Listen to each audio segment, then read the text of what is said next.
So you think you have what it takes, huh? You want to be part of the exclusive 800 club? Well, it's not going to be easy.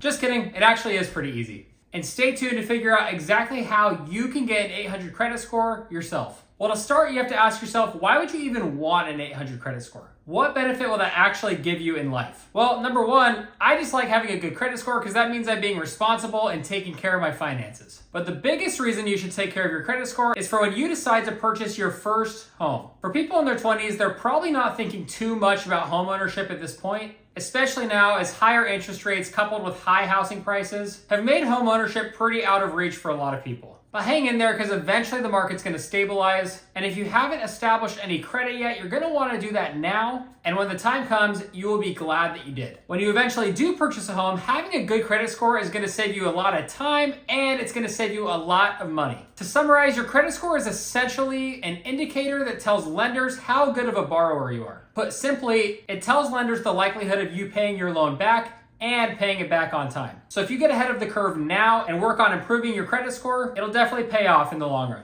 And it's not just housing, your credit score will also allow you to take out other types of loans, but I'm pretty opposed to most types of debt other than a mortgage or maybe even a reasonable car payment. I hate consumer debt. I don't love student loans. So I wouldn't build your credit up with the goal of taking out a bunch of debt on stuff other than a primary residence. But just keep in mind that your credit score applies to all types of debt, not just mortgages. And if you're starting from zero, meaning you've never had any debt or credit cards, the good news is that building your credit score is not very difficult. It just requires you to take a few small steps, be responsible, and it also just requires some time. But you need to make sure you're not being stupid and getting in a bunch of dumb debt, because that's going to tank your credit score. So make sure you're being careful and responsible. And why should you even listen to me? Well, fortunately, I started building my credit as soon as I turned 18, and I've recently finally achieved a credit score of 800. And here's the proof. I know, it's not quite 800 at the moment, but you can see that it's in that ballpark and it was at an 800 last month. And that's the thing that's sort of annoying about credit. The FICO gods like to do their own thing, and even if your credit habits stay the exact same, your score will have minor fluctuations month to month. But you'll stay within the same ballpark, which is really all that matters.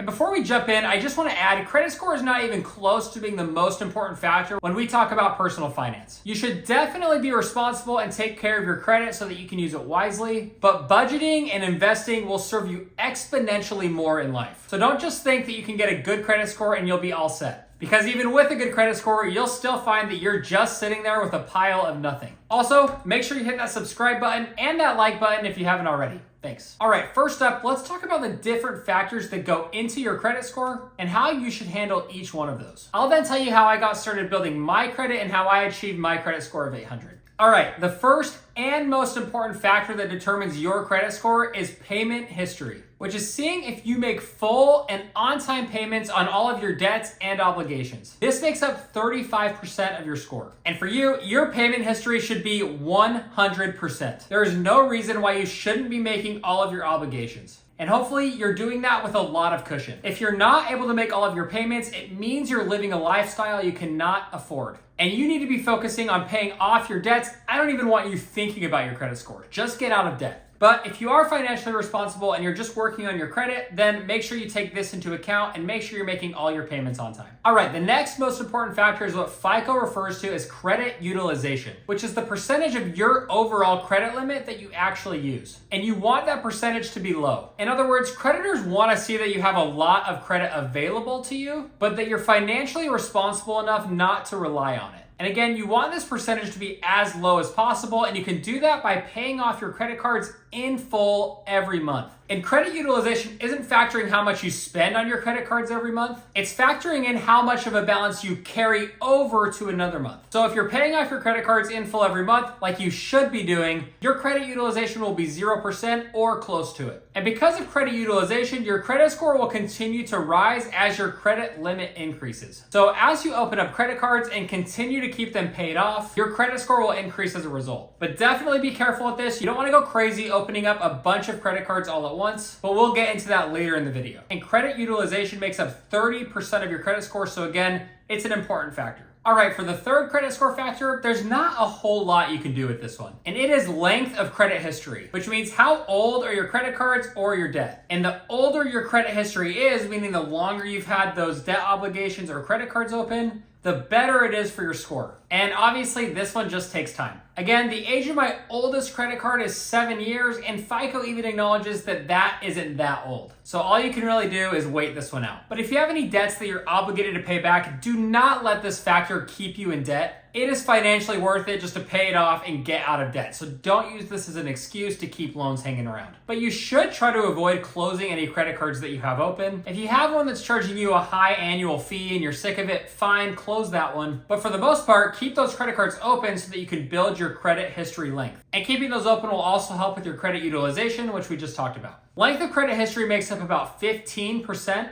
of your credit score, so it's important, but it's not as impactful as those first two factors we already discussed. All right, the fourth factor that impacts your credit score is mix of credit types, which is also one that will just come with time. If you have different types of credit, like credit cards, automobile loans, mortgages, etc., that will actually help your credit score because it'll show that you have a diversified amount of credit and that you've been responsible managing it. But please, please, please, please do not use this as an excuse to go out and take out a bad car loan or get into a bunch of other stupid debt. You should never use your credit score as an excuse to finance something you cannot afford. Just let this one build out with time. Maybe start out with some free credit cards, then potentially later down the road, you'll need a reasonable car and you'll take out a loan on it. And then hopefully someday you'll purchase a house. And at the end of the day, you'll find that you have a credit mix that's optimal for your credit score. It will happen with time. Don't make stupid decisions to try to justify this. It also only makes up 10% of your credit score, so it's not super impactful. Okay, the last factor when determining your credit score is recent applications. Pretty much every time you apply for a loan or a credit card or debt, it's gonna negatively impact your credit score a little bit. I guess creditors don't like that you're actively looking at going into debt. This is why you have to be careful and only apply for new credit cards periodically so you don't rack up too many credit inquiries on your credit score. But you also should not worry too much about this because it only makes up 10% of your credit score, so there's not a huge impact here. So now that we've talked about what a credit score is and what factors go into determining your credit score, I want to tell you about my story and how I achieved a credit score of 800. And like I've already said, it really was not that hard. And it all started back when I was 18, where right after my birthday, I decided to open up my first credit card. It had no annual fee and the credit limit was super low. I want to say it was like $500. And all I did for the first 2 years was pay for my gas with that credit card and then pay off my entire balance every month.